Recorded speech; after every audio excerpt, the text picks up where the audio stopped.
నమస్తే ఫ్రెండ్స్, ఈరోజు recipe mutton keema gravy curry. ముందుగా స్టవ్ వెలిగించి బాండి పెట్టి 1 టేబుల్ స్పూన్ ఆయిల్ వేసి చెక్క లవంగా బిర్యానీ ఆకు వేసి ఫ్రై అయిన తర్వాత 1 కప్పు సన్నగా తరిగిన ఉల్లిపాయ ముక్కలు ఫ్రై అయిన తర్వాత కొద్దిగా అల్లం వెల్లుల్లి పేస్ట్ వేసి పచ్చివాసన పోయేంత వరకు ఫ్రై చేసిన తర్వాత టమాటా ప్యూరీ కూడా వేసుకొని ఫ్రై అయిన తర్వాత పసుపు, కారం, ధనియాల పొడి, మటన్ మసాలా వేసి అన్నిటినీ బాగా పచ్చివాసన పోయేంత వరకు ఫ్రై చేద్దాం.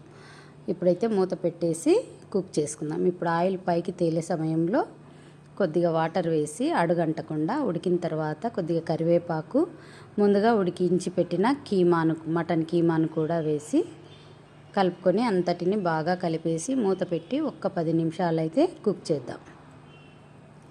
ఇప్పుడైతే రెడీ అయిపోయిందండి.